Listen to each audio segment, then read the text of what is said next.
सगळे? बरे आहेत ना? तुमच्या इच्छा, आकांक्षा, मनोकामना गणपती बाप्पा पूर्ण करू देत आणि तुमचा हा दिवस खूप छान जाऊ दे. तर आज आपण मटारचा पुलाव एक छान अशी रेसिपी आपण बघणार आहोत. तर मटार तर आहेतच त्यात, पण बाकीच्या भाज्यासुद्धा आपण त्यात घालून आपण मटारचा पुलाव करणार आहोत. तर तो कसा करायचा तर ते बघूया. तर आणि त्याची कृती पण आपण बघूया. तर आपण मटार पुलाव करणार आहोत. तर त्यासाठी मी इथं 1.5 वाटी पुलाव साठी लागणारा जो तांदूळ मिळतो तो मी घेतलेला आहे. तर तुम्ही बासमती तांदूळसुद्धा घेऊ शकता. तर मी इथं तांदूळ घेतलेला आहे. आता हा पण छानपैकी धुवून घेऊया. तर मी इथं तांदूळ धुवून ठेवलेला आहे. धुवून घेऊन मी आता भिजत टाकलेला आहे. या वाटीनं मी 1.5 वाटी तांदूळ घेतलेला आहे. तर मी गॅसवर कुकर ठेवलेला आहे. तुम्ही बघू शकता मी त्यामध्ये तेल घातलेलं आहे. आता आपण थोडंसं यात एक अर्धा चमचा तूप घालून घेऊया. तर अर्धा चमचा मी साजूक तूप घालून घेतलेलं आहे. आता हे छान तापू दे. तेल तापल्यावरती आपण ह्याच्यामध्ये खडा मसाला घालून घेणार आहोत. तर तेल आणि तूप दोन्ही पण आपलं छान तापलेलं आहे.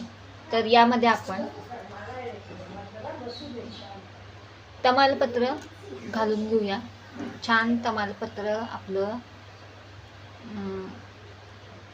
भाजून निघतंय. आता यामध्ये आपण एक तुकडा दालचिनीचा आपण घालून घेऊया. त्यानंतर 2 मिरे आणि 2 लवंगा. तर या आपण परतून घेऊया छानपैकी. आता आपण यामध्ये मी भोंगी मिरची इथं चिरून घेतलेली आहे. तर एक मोठी भोंगी मिरची म्हणजे सिमला मिरची आपण यात घालणार आहोत.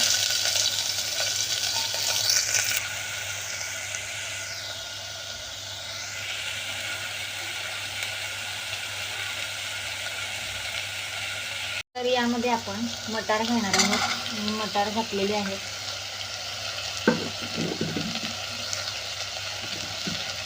आता हे छान भाज्या या सगळ्या आपण परतून घेणार आहोत. तर आपल्या भाज्या छान परतलेल्या आहेत. तुम्ही बघू शकता. तुम्ही बघू शकता आपल्या भाज्या छान परतून घेत आहोत. आता यामध्ये आपण मी 4 वाट्या पाणी घेतलेलं आहे. कारण का मी 1.5 वाटी तांदूळ घेतल्यामुळं आपण आता 4 वाट्या पाणी घेणार आहोत. आता जे 4 वाट्या आपण पाणी घेतलेलं आहे ते आपण यामध्ये घालून घेऊया. तर तुम्ही बघू शकता मी 4 वाट्या पाणी घातलेलं आहे. तुम्ही बघू शकता आपल्या 4 वाट्या पाणी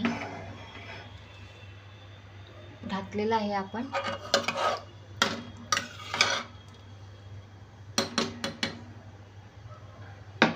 आता यामध्ये आपण मीठ टाकून घेऊया.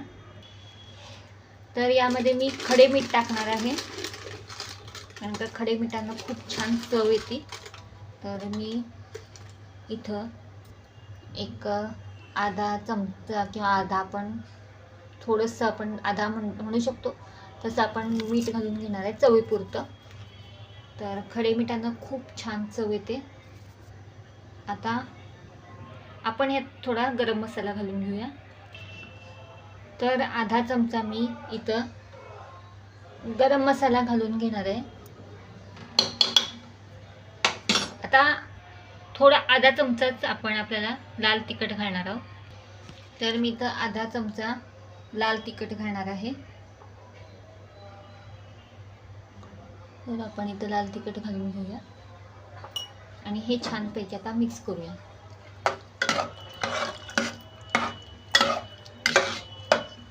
आता या पाण्याला उकळी यायला हवी आहे. तर आपण त्याची उकळी काढून घेऊया. तर मी तांदूळातलं पाणी काढून घेतलेलं आहे.